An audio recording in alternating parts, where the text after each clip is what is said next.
मेरा नाम कविता है। मेरी उम्र 22 साल की थी। मेरी एक बड़ी बहन भी है और मेरी बड़ी बहन का नाम सोनम है और जीजा का नाम सुमित है। ये उनकी लव मैरिज थी। मेरी बड़ी बहन और जीजा की शादी को करीब 6 महीने हो चुके थे। उसी टाइम मेरे पापा को अचानक हार्ट अटैक आया और वो अस्पताल में थे। जब मैंने यह बात अपनी बड़ी बहन को बताई तो मेरी बड़ी बहन और जीजा दोनों बिना कुछ सोचे समझे आ गए थे।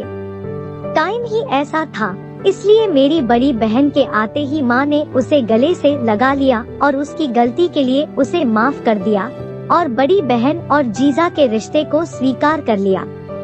बड़ी बहन को देखकर पापा भी बहुत खुश हुए। 1-2 दिन साथ रहने के बाद जीजा ने मेरी बड़ी बहन से कहा, ऑफिस से मेरे पास फोन आया था, मुझे जाना होगा, तुम कुछ दिन और यही रुक जाओ, मैं तुम्हें कुछ दिन बाद लेने आऊंगा। फिर अगले दिन जीजा चले गए। 1 हफ्ता बीत गया, फिर जीजा मेरी बड़ी बहन को लेने के लिए आ गए। रात का खाना खाने के बाद हम सब कमरे में आ गए। मेरी बड़ी बहन और जीजा अपने कमरे में आए। बड़ी बहन और जीजा तो बेड पर सो गए और मैंने अपना बिस्तर बेड से कुछ दूरी पर लगा लिया और सोने लगी। रात के करीब 2 बजे मुझे बड़ी बहन और जीजा की आवाज सुनाई दी। मैंने देखा कि बड़ी बहन के ऊपर जीजा थे और उसे किस कर रहे थे। बड़ी बहन उन्हें कह रही थी, सुमित ये क्या कर रहे हो, कुछ तो सब्र करो, कल घर चल के कर लेना। कविता भी इसी रूम में है। जीजा जी ने कहा, सोनम मैं लंबे समय से तड़प रहा हूँ, मैं और इंतजार नहीं कर सकता। पूरे 2 हफ्ते हो चुके हैं, मैंने तुम्हारे साथ खेल खेला नहीं है, अब तो मत तड़पाओ वर्टिकल बार। और वैसे भी कविता सो चुकी है। कुछ ही देर में वो दोनों एक दूसरे के कपड़े उतारने लगे। फिर जीजा बड़ी बहन के ऊपर चढ़ गए और उसके साथ खेल खेलने लगे। मैं अंधेरे में ज्यादा कुछ नहीं देख सकी। जीजा मेरी बड़ी बहन को धक्के मार रहे थे, ये साफ दिखाई दे रहा था। कुछ देर बाद उनका खेल खेलना पूरा हो चुका था। अगले दिन मेरी बड़ी बहन और जीजा अपने घर चले और लगभग 1 महीने के बाद मेरे कॉलेज की एग्जाम खत्म हो गई और मेरे पास कुछ दिनों की छुट्टी थी। इसलिए मैंने अपने माँ और पापा से अपनी बड़ी बहन के घर जाने की बात की।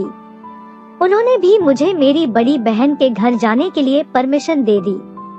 मेरी बहन को मेरे आने की खबर मिली तो वह भी खुश हो गई। स्टेशन पर मेरी बड़ी बहन और जीजा दोनों मुझे लेने आए। उन्होंने मुझे शहर घुमाया। एक दिन जीजा जब शाम को घर आए तो हमने खाना खाया और टीवी देखने लगे। थोड़ी देर बाद जीजा उठकर चला गए। अब वहाँ केवल मेरी बड़ी बहन और मैं थी। फिर कुछ देर बाद जीजा की आवाज आई, सोनम कविता को टीवी देखने दो, तुम आ जाओ, कब से तुम्हारा इंतजार कर रहा हूँ, मैं अब और इंतजार नहीं कर सकता। उनकी ये बात सुनकर मैं समझ गई कि जीजा खेल खेलने की बात कर रहे थे। तो मैंने भी अपनी बड़ी बहन से कहा, दीदी मुझे भी नींद आ रही है तो मैं भी सो जाती हूँ और आप भी चले जाओ, जीजा जी आपको बुला रहे हैं। फिर मेरी बड़ी बहन ने टीवी बंद कर दिया। मैं रूम में आ गई और बड़ी बहन भी अपने रूम में चली गई। जैसे ही बड़ी बहन के कमरे की लाइट बंद हुई, मेरा दिल तेजी से धड़कने लगा। मैंने जल्दी से अपने कमरे की लाइट भी बंद कर दी और चुपके से दीदी के कमरे के दरवाजे से कान लगाकर खड़ी हो गई। अंदर से फुसफुसाने की आवाज आ रही थी। बड़ी बहन ने कहा, क्यों जी आज इतने अधीर क्यों हो? जीजा जी ने कहा, मेरी जान कितने दिन से तुमने दी नहीं, इतना जुल्म तो ना किया करो। जीजा को देखकर तो मेरा दिल फिर से जोर जोर से धड़कने लगा। जीजू का पप्पू 9 इंच लंबा और 3 इंच मोटा तो होगा ही होगा। मेरी चिड़िया गीली होने लगी थी। फिर जीजा अपने कपड़े पहनने लगे। अब जीजा के साथ खेल खेलने के लिए मन करने लगा था। अब तो मुझे जब भी मौका मिलता मैं जीजा को अपने संतरे दिखाने की कोशिश करती। मैं हमेशा जीजा को उकसाने की कोशिश करने लगी। जीजा भी मेरी इन हरकतों से कुछ कुछ तो समझ चुके थे। फिर एक दिन मैं अपने रूम में कपड़े बदल रही थी, तभी जीजा आए और मुझे इस तरह देखकर वापस पीछे मुड़ गए। उन्होंने कहा, दरवाजा तो बंद कर लेना चाहिए था। मैंने कहा, सॉरी जीजा जी, मुझे लगा कि यहाँ दीदी और मेरे अलावा और कोई नहीं है, इसलिए मैंने दरवाजा बंद नहीं किया। उनका बदन पसीने से भीगा हुआ था। उन्हें देखकर मेरी चिड़िया मचल उठी, लेकिन मैंने फिर अपनी नजर टीवी पर घुमा ली। जीजा पसीने में भीग चुके थे, इसलिए वो अपनी टी शर्ट उतार दी। अब जीजा सिर्फ एक शॉर्ट्स में था। फिर मैंने जीजा से कहा, शॉर्ट्स भी पसीने से पूरी तरह भीग चुके हैं, उसे भी उतार कर सुखा लीजिए। जीजा ने कहा, तुम बड़े बदमाश हो गई हो, मेरे पास कोई दूसरे कपड़े नहीं है, अगर मैं इसे भी उतार दूं तो मैं क्या पहनूंगा। मैंने कहा, अंडरवियर तो पहना ही होगा। जीजा जी, आप शॉर्ट्स को उतार ही दो, 10 से 15 मिनट में यह सूख जाएगी। जीजा ने कहा, तुम्हारे सामने सिर्फ अंडरवियर में कैसे रहूंगा। तो मैंने कहा, इसमें इतना शर्मा क्यों रहे हो जीजा जी, मेरे अलावा यहाँ है ही कौन, और मैं तो आपकी साली हूँ, और साली आधी घरवाली ही होती है, इतना मत शर्माओ। तो फिर जीजा ने अपनी शॉर्ट्स भी उतार दी। अब जीजा मेरे सामने सिर्फ अंडरवियर में थे। मेरी चिड़िया में फिर से आग लग गई जब मैंने उन्हें देखा। मैं कभी जीजा को देखती तो कभी टीवी देखती। 7 मिनट के बाद मैंने अपने कंधों पे उनके हाथ महसूस किए। मेरा शरीर कांप उठा और मैं बिल्कुल सीधी बैठी रही। उनके हाथ धीरे धीरे मेरे कंधों से गर्दन को सहलाते हुए मेरे संतरे की तरफ आ रहे थे। मैं क्या बताऊं, वो एक अलग ही एहसास था। धीरे धीरे जीजा जी मेरे संतरे मसलने लगे और मैं मदहोश हो रही थी। आखिर मैं भी तो यही चाहती थी। फिर मैंने जीजा की गर्म सांसें अपनी गर्दन पे महसूस की। फिर भी मैंने जीजा को धक्का दिया और कहा, आप ये क्या कर रहे हैं, यह गलत है। तब जीजा ने बोला, कुछ गलत नहीं है कविता, और तुमने ही अभी कहा है कि साली आधी घरवाली होती है। यह कहकर जीजा मुझे बेतहाशा किस करने लगा। फिर जीजा ने मुझे अपनी बाहों में उठाया और नीचे कारपेट पे लिटा दिया और कहा, उस दिन जब मैंने तुम्हें बिना कपड़ों के देखा था, तब से मेरा पप्पू तुम्हारे लिए तड़प रहा है, और तभी मैंने डिसाइड कर किया था कि मैं तुम्हारे साथ एक बार खेलूंगा, और देखो आज ये मौका आ गया है। हम दोनों कमरे में अकेले हैं। तब मैंने भी जीजा को बताया, मैंने भी एक दिन आपको ड्रेसिंग टेबल के सामने बिना कपड़ों के देखा था, जब आप अपना पप्पू सहला रहे थे।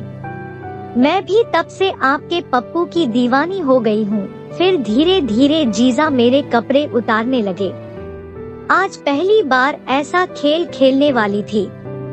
मुझे डर भी लग रहा था और मजा भी आ रहा था।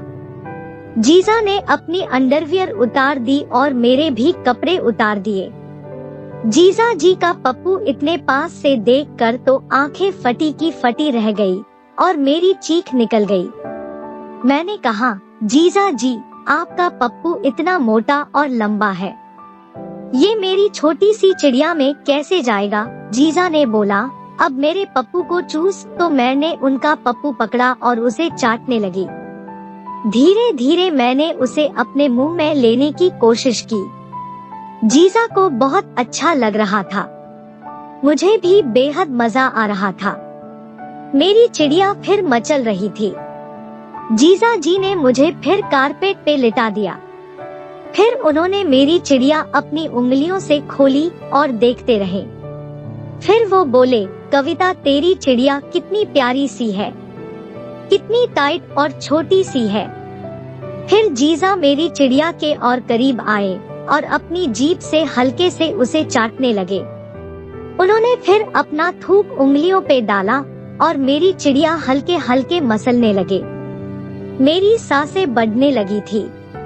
फिर जीजा ने हल्के से अपनी एक उंगली मेरे चिड़िया के छेद में डाल दी और हल्के हल्के अंदर बाहर की। मेरी चिड़िया भी गीली हो गई थी।